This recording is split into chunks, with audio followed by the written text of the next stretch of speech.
Hello बच्चों, चलिए प्रश्न को समझते हैं। एक तारा पृथ्वी से दूर जा रहा है। स्पेक्ट्रम में इसकी रेखाएं किस भाग की ओर विस्थापित होंगी? विकल्प ए है लाल भाग की ओर, विकल्प बी है पराबैंगनी भाग की ओर, विकल्प सी है नीला भाग की ओर, विकल्प डी है हरे भाग की ओर। मुख्य अवधारणा में हम देख सकते हैं कि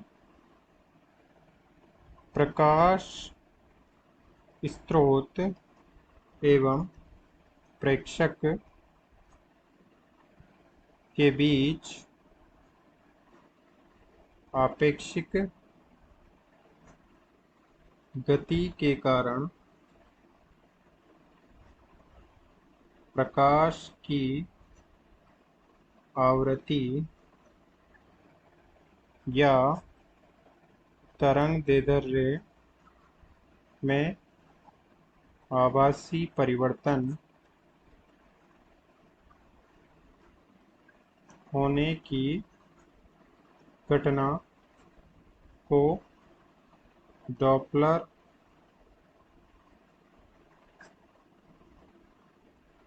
प्रभाव कहते हैं। ये प्रकाश में है तो इसे प्रकाश में डॉपलर प्रभाव कहते हैं। जब कोई प्रकाश स्रोत v वेग से, इस प्रकार से प्रकाश स्रोत है v वेग से, मान लेते हैं ये पृथ्वी है, पृथ्वी पर प्रेक्षक है, और v वेग से प्रेक्षक से दूर गतिमान है, तब आभासी तरंगदैर्ध्य लैम्डा डैश को हम लैम्डा वर्गमूल 1 प्लस आपेक्षिक वेग v बटा प्रकाश की चाल c बटा 1 माइनस आपेक्षिक वेग v बटा प्रकाश की चाल c और इस पूरे का वर्गमूल गुणा वास्तविक तरंगदैर्ध्य लैम्डा, इस प्रकार से व्यक्त कर सकते हैं आभासी आवृत्ति को, आभासी तरंग दैर्ध्य को। इसे हम डॉपलर विस्थापन के रूप में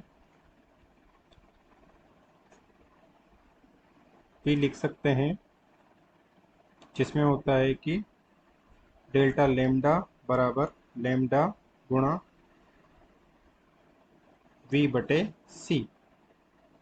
चूंकि यहाँ पर जब स्रोत आपेक्षिक वेग v से प्रेक्षक से दूर जाता है तो आभासी तरंगदैर्ध्य हमें ज़्यादा प्रतीत होती है वास्तविक तरंगदैर्ध्य से।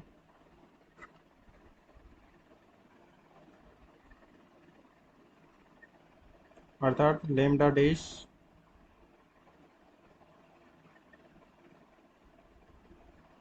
माइनस लैम्डा बराबर लैम्डा गुणा v बटे c, और लैम्डा डैश बड़ा है लैम्डा से, तो डेल्टा लैम्डा का विस्थापन लैम्डा से ज़्यादा तरंगदैर्ध्य की ओर होगा, और ज़्यादा तरंगदैर्ध्य की ओर होगा। मान लेते हैं कि लैम्डा किसी भी तरंगदैर्ध्य की ओर होगा तो उसका विस्थापन ज़्यादा लैम्डा की तरफ होगा। इसके लिए हम देख सकते हैं कि इस प्रकार से स्पेक्ट्रम है, यहाँ कहीं भी हम एक लैम्डा मान लेंगे, कहीं भी लैम्डा मान लेंगे, तो जब आभासी तरंगदैर्ध्य का वास्तविक तरंगदैर्ध्य से लैम्डा विस्थापन या डॉपलर विस्थापन निकालेंगे तो वो लैम्डा से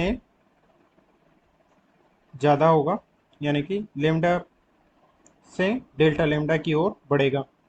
तभी तो हमें लैम्डा माइनस डेल्टा लैम्डा बराबर लैम्डा डैश प्राप्त होगा।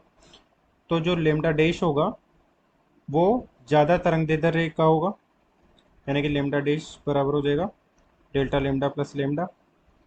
तो हमें बताना है कि जो लेमडा डैश होगा वो किस तरफ विस्थापित होगा। तो हम देख सकते हैं कि इधर तरंग दैर्ध्य लेमडा बढ़ रही है, तो यहाँ लेमडा है, तो लेमडा डैश यहाँ कहीं और होगा और इन दोनों का अंतर हो जाएगा डेल्टा लेमडा। तो यहाँ हम आसानी से देख सकते हैं कि वास्तविक आवर्ती लेमडा से लेमडा आभासी आवर्ती लेमडा डैश होने पर तरंग दैर्ध्य लाल रेखा की ओर, स्पेक्ट्रम में लाल रेखा की ओर विस्थापित हो गई है। यानी कि लेमडा, अगर आभासी तरंगदैर्ध्य कम हुई होती तो वास्तविक तरंगदैर्ध्य से वो या तो हरे रंग की ओर या नीले रंग की ओर या फिर बैंगनी रंग की ओर इस प्रकार से कम तरंगदैर्ध्य की ओर विस्थापित हुई होती। परंतु आभासी आवृत्ति लेमडा डैश बड़ी है, तो वो हमें लाल रेखा की ओर विस्थापित होती हुई नजर आती है। इस प्रकार से हम कह सकते हैं कि दिए गए प्रश्न का सही उत्तर विस्थापित आवर्ती लाल भाग की ओर विस्थापित होगी। आशा करते हैं आपको समझ में आया होगा। धन्यवाद।